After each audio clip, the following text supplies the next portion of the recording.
Pick a card, any card. I'm Joanne, and I'm going to give you some card tricks for ESL teaching. Now, if you're working with numbers with cards, you can use a standard deck like this one.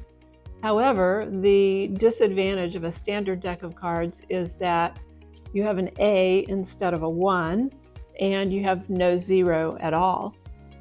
So for me, if I am wanting to work with numbers with students, I prefer to use Uno cards.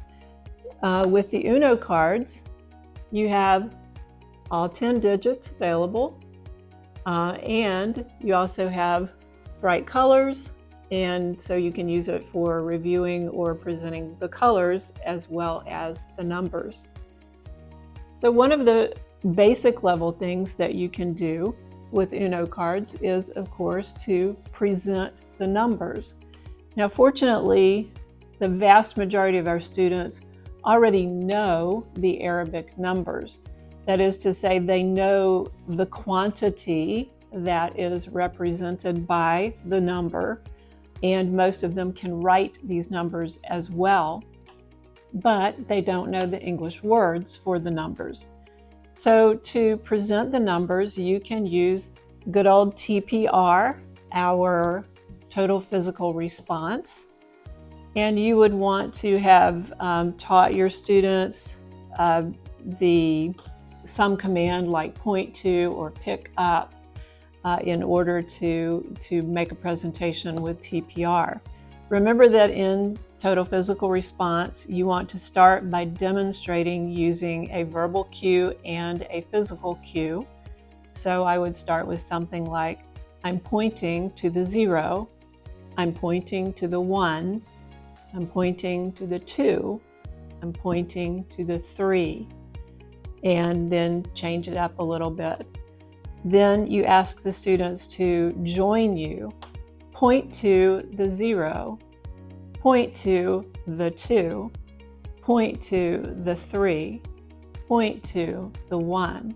So you are giving both the verbal cue and the physical cue. After you've practiced that for a few minutes, then you remove the physical cue and you would simply say, point to the 2, point to the 1, etc. And then they're having to actually use their understanding to accomplish the task that you're asking them to do. So with total physical response, you can begin to present those numbers to the students. Now, another thing that basic level students need to learn is how to say the dates. So you may want to stack the deck. Remember that using cards with your ESL students, it's always fine to stack the deck. So if you're working on dates, you may want to avoid having them try to say dates like 85-25 and go with some dates that they're more likely to actually be asked to read or to understand. So you might start by putting the 19 or the 2000 something down, and then you could have a random selection of cards for them to then practice saying these dates. 1962, 2071, more likely to be dates that they will be dealing with. In addition, you can also use the cards to work on teaching them the appropriate way to give dates in our format. So for example, this might be someone's birthday. It might be February 17th, 62. They need to know that we put the month first, and then the day, and then the year. And this is important because we want to make sure that they know that, I don't have a 0 handy, but we want to make sure that they know that this is February the 5th and not May the 2nd. Many of them will be used to putting the day first instead of the month. All right, so you can work on dates with basic students as well. Now, don't think that only our basic level students need to work on numbers in this way. In the same way, our upper level students need to work on some of the higher numbers. So you might start with having them practice hundreds, saying the hundreds number, 804, and then you can move on to higher numbers. So you might put down 804 and then add a number to the left. And now they're having to practice knowing that this is 3,804.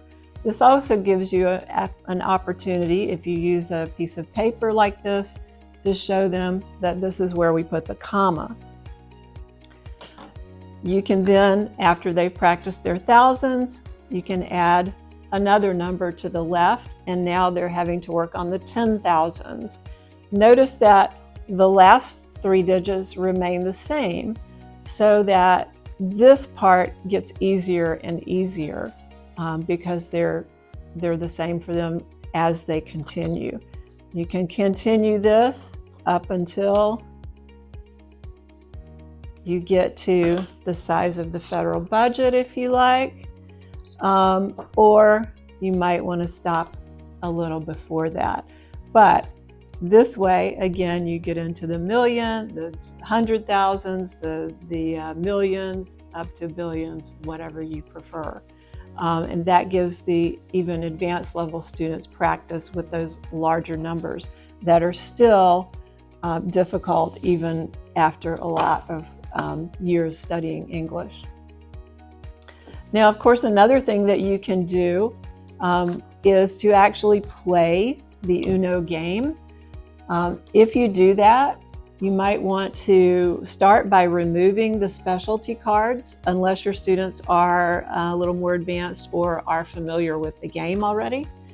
What I would say is if you play Uno with your students, I would suggest that you make it so that they have to respond with more language than you normally would in the game. So rather than just slapping a card down on the table, they have to actually use language.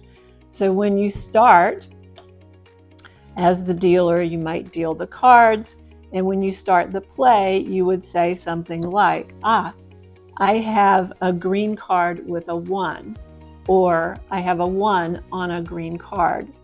I don't want to say I have a green 1 because the 1 isn't actually green, and I don't want to confuse the issue. Then the student has to then come up with a card that can be played, and when they play the card, they have to play it by saying, I have a green card with a 0, or if they have a 1, I have a red card with a 1, and so on. This gives them practice with using their language while they're playing a game. Now, another thing that students have to learn with numbers is the phone number. And one of the early things that they need to learn is the way in which we typically order our numbers and say them.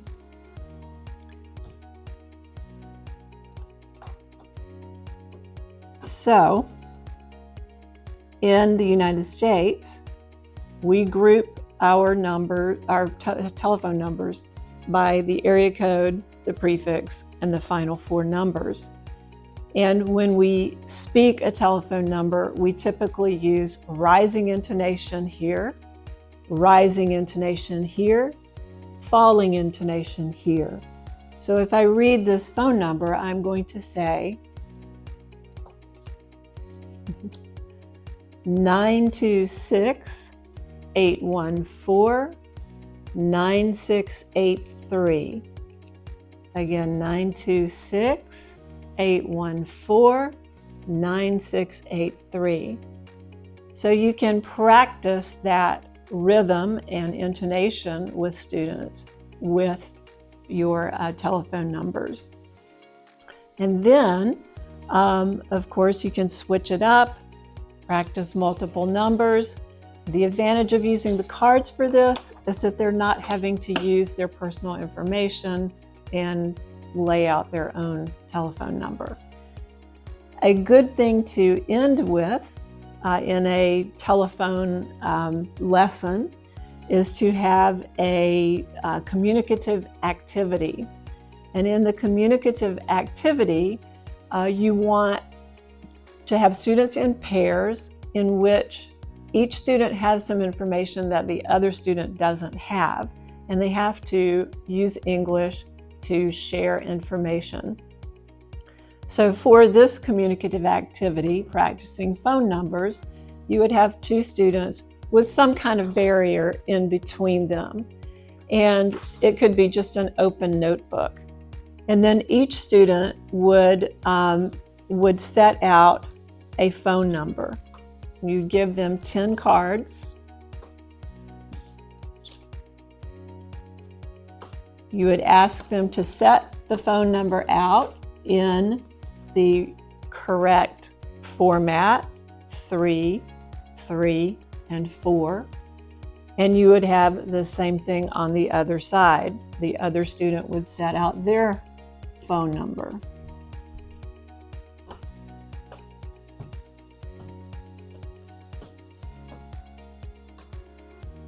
Then, since they can't see each other's phone numbers, they can practice asking each other for their phone numbers.